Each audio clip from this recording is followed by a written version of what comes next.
इस दिन लेंगे कर्ज तो जल्द मिलेगी कर्ज से मुक्ति। ज्योतिष शास्त्र के अनुसार मंगल ग्रह को कर्ज का कारक ग्रह माना जाता है। शास्त्रों के अनुसार मंगल को कर्ज लेना निषेध माना गया है। वहीं बुधवार को कर्ज देना अशुभ है, क्योंकि बुधवार को दिया गया कर्ज कभी नहीं मिलता। मंगलवार को कर्ज लेने वाला जीवन भर कर्ज नहीं चुका पाता तथा उस व्यक्ति की संतान भी इस वजह से परेशानियां उठाती है।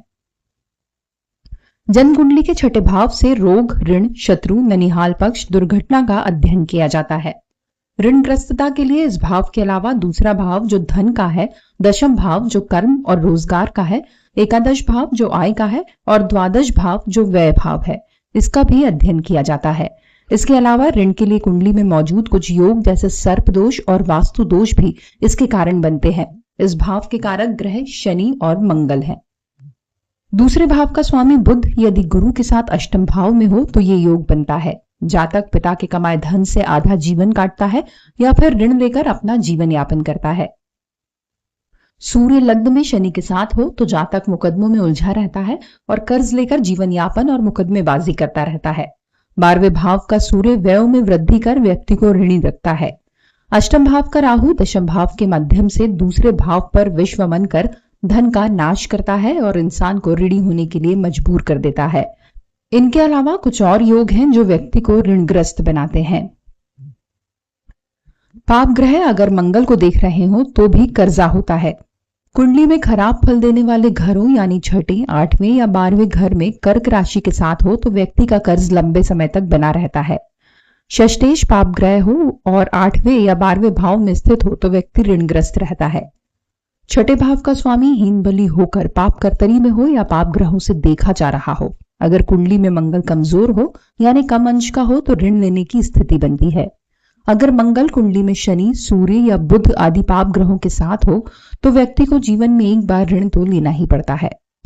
दूसरा और दशम भाव कमजोर हो, एकादश भाव में पाप ग्रह हो या दशम भाव में सिंह राशि हो तो ऐसे लोग कर्म के प्रति अनिच्छुक होते हैं।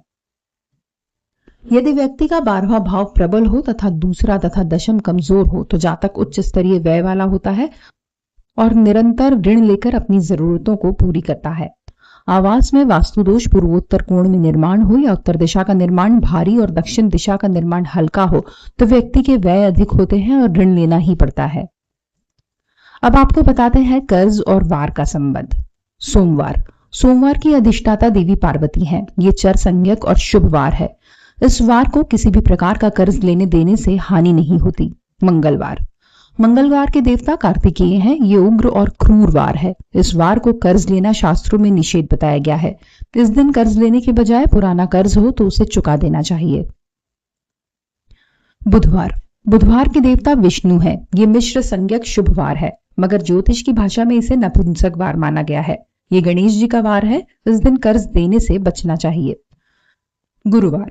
गुरुवार के देवता ब्रह्मा है। ये लघु संज्ञक शुभ वार है। गुरुवार को किसी को भी कर्ज देना चाहिए, लेकिन इस दिन कर्ज लेने से कर्ज जल्दी उतरता नहीं है।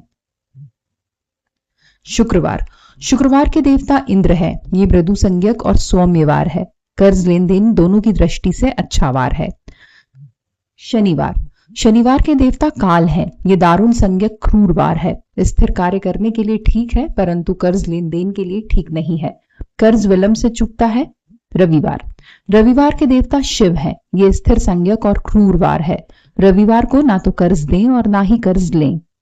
कर्ज के पिंड से छुटकारा नहीं हो रहा हो तो प्रत्येक बुधवार को गणेश जी के सम्मुख 3 बार ऋणहर्ता गणेश स्रोत का पाठ करें और यथाशक्ति पूजन करें।